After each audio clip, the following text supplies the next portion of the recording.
श्री स्वामी समर्थ. स्वागत आहे तुमचं माझ्या युट्यूब चॅनलमध्ये. आजचा दिवस तुम्हाला खूप छान सुख समाधानाचा आणि आनंदाचा जावो ही स्वामींच्या चरणी प्रार्थना करते आणि आज या नवीन व्हिडिओला सुरुवात करते. तर बघा मित्रमैत्रिणींनो, येत्या 6 जून वार शुक्रवारला आलेली आहे एकादशी आणि ही एकादशी जी आहे तर ती निर्जला एकादशी आलेली आहे. एकादशी प्रत्येक महिन्याच्या शुक्ल आणि कृष्ण पक्षामध्ये एकादशी तिथी जी आहे तर ती येत असते आणि प्रत्येक एकादशी ही भगवान श्री हरी विष्णुदेवांना समर्पित असते. कारण भगवान श्री हरी विष्णुदेव जे आहेत तर ते जगाचे पालन करतात, त्यांना समर्पित असते.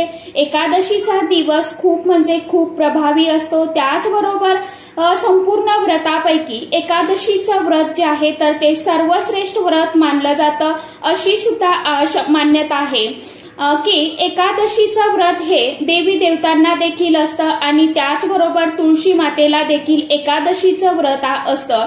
एकादशीचं व्रत केल्याने वैकुंठ प्राप्ती होते, त्याचबरोबर मोक्ष प्राप्ती होऊन पापांपासून मुक्तता मिळत असते. एकादशीचं व्रत केल्याने आपल्या जीवनाचा उद्धार होतो आणि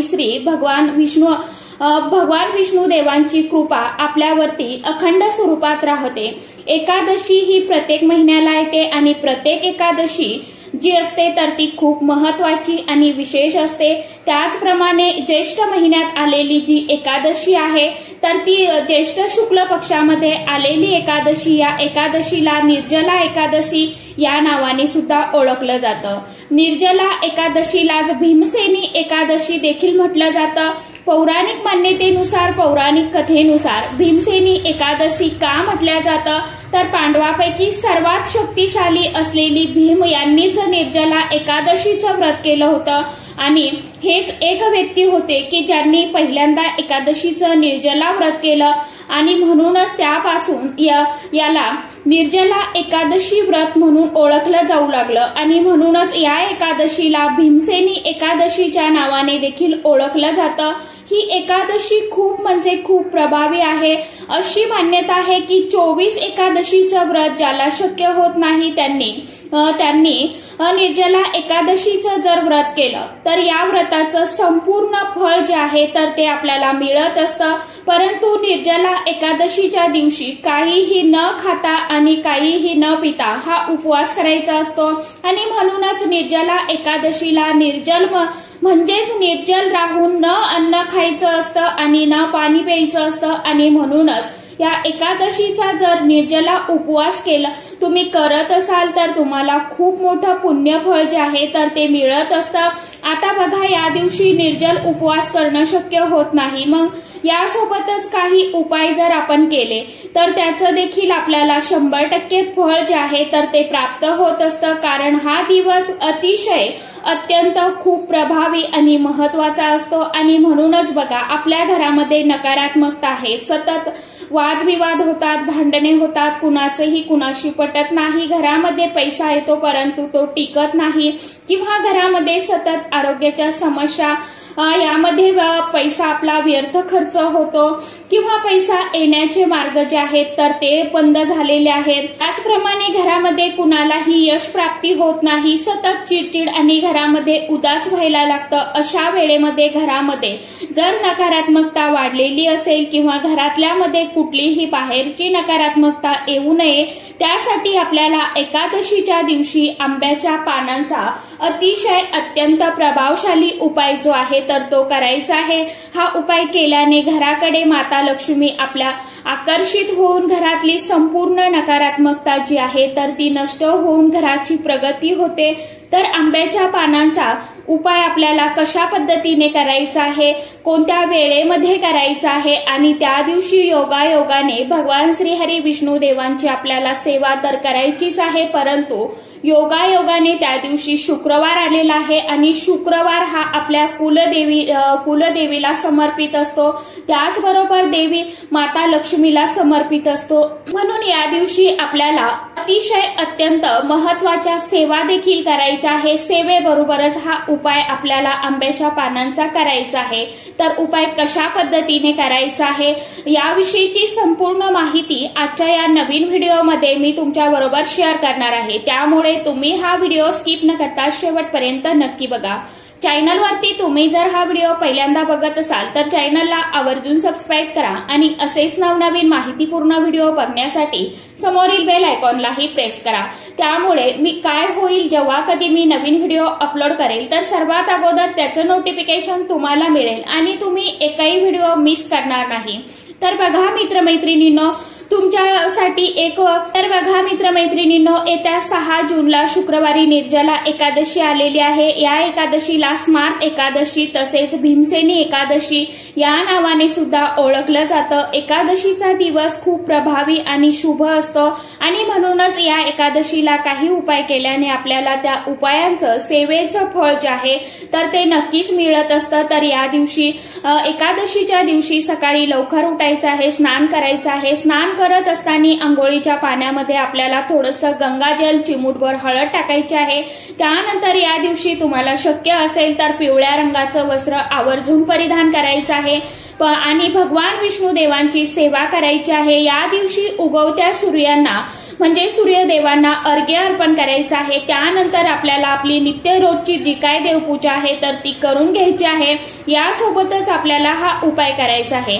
आता हा उपाय सकाळी तुम्हाला करायचा आहे। उपाय करण्याकरता आपल्याला 11 आंब्याची पानं घ्यायची आहे। तुमचा दरवाजा खूप मोठा असेल, चौकट मोठी असेल तर मग तुम्ही 21 पानं सुद्धा घेऊ शकता।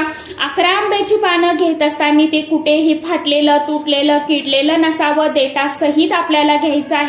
हिरवगार घ्यायचं आहे आणि 11 पानं जी आहे तर ती आपल्याला आंब्याची स्वच्छ धुवून पुसून घ्यायची आहे।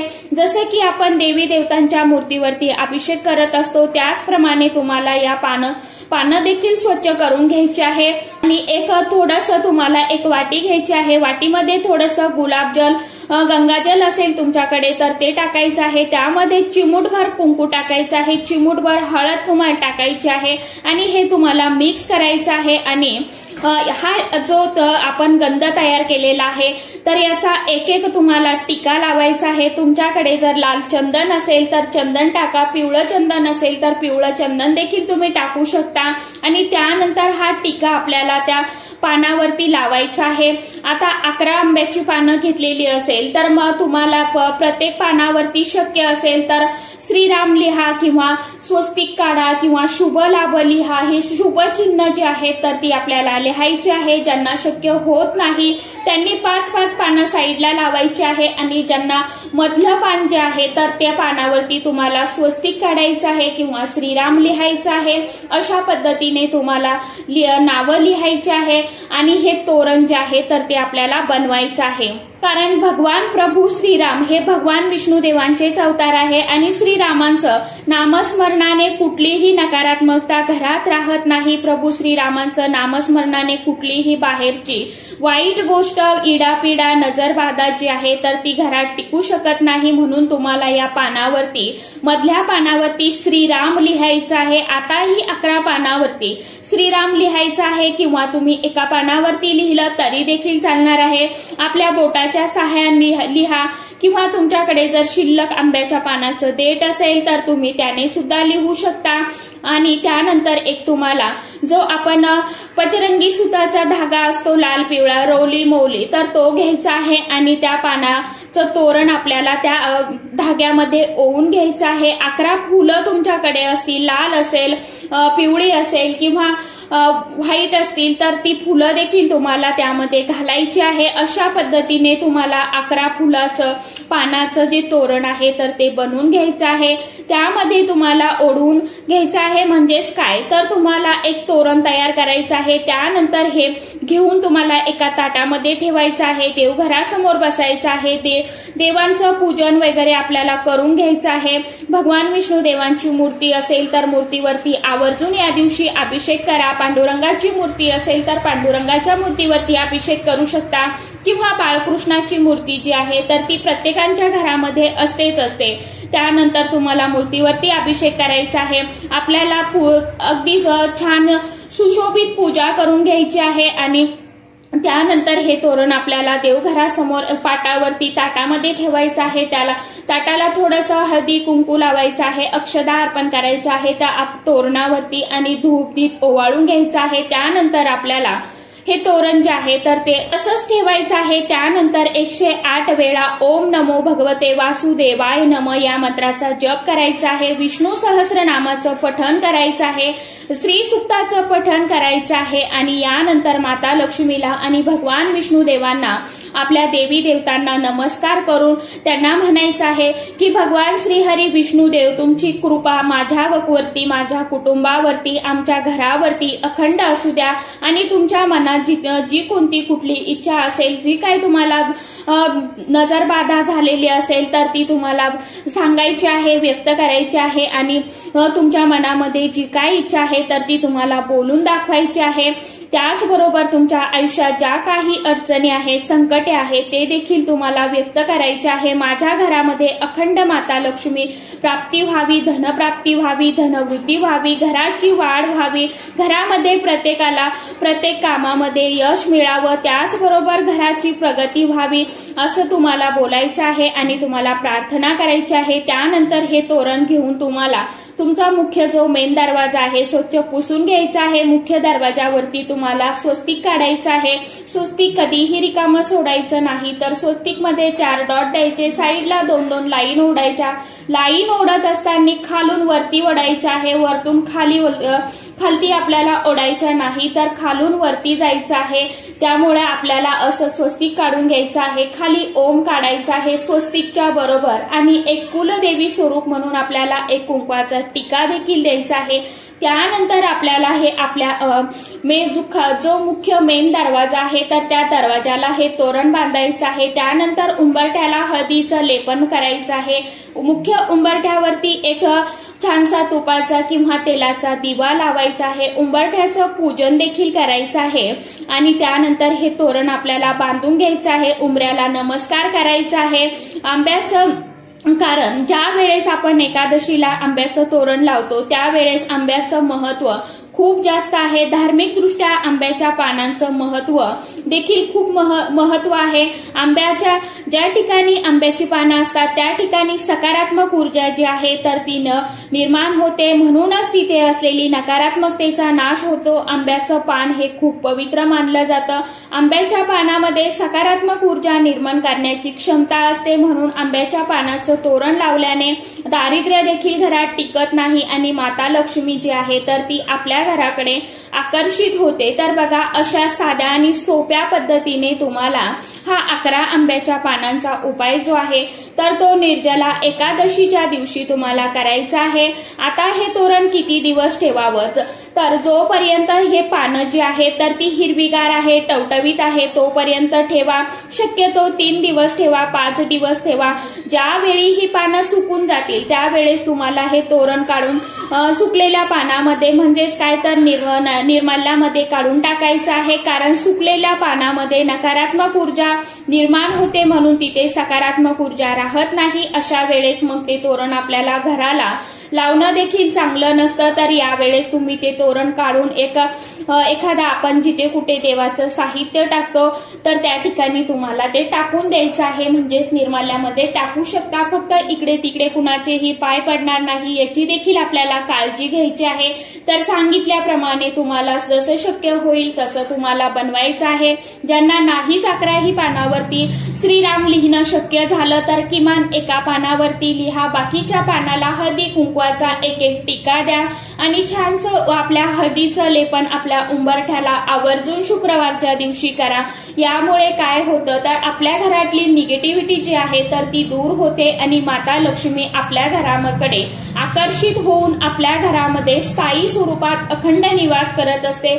माता लक्ष्मीचा आणि जिथे भगवान विष्णू देवांची सेवा होते तिथे माता लक्ष्मी जी आहे तर ती स्वतःहून जात असते। तर सांगितल्याप्रमाणे आवर्जून शुक्रवारच्या दिवशी उपाय जास्तीत जास्त करण्याचा प्रयत्न करा। ज्यांना शक्य झालं त्यांनी सकाळी करा, ज्यांना नाही शक्य झालं त्यांनी संध्याकाळपर्यंत दिवस मावळेपर्यंत तुम्ही करू शकता। फक्त दिवस माळवण्याच्या अगोदर पानं तुम्हाला घरी आणून ठेवायची आहे आणि त्यानंतर तुम्ही तोरण बनवायचं आहे। तर चला आजच्या व्हिडिओमध्ये इतकीच माहिती होती, कशी वाटली नक्की सांगा। व्हिडिओ आवडला तर चॅनलला आवर्जून लाईक, शेअर, सबस्क्राईब जरूर करा। परत भेटूया नवीन माहिती सोबत, नवीन व्हिडिओ सोबत। तोपर्यंत सर्व माझ्या YouTube परिवाराला श्री स्वामी समर्थ।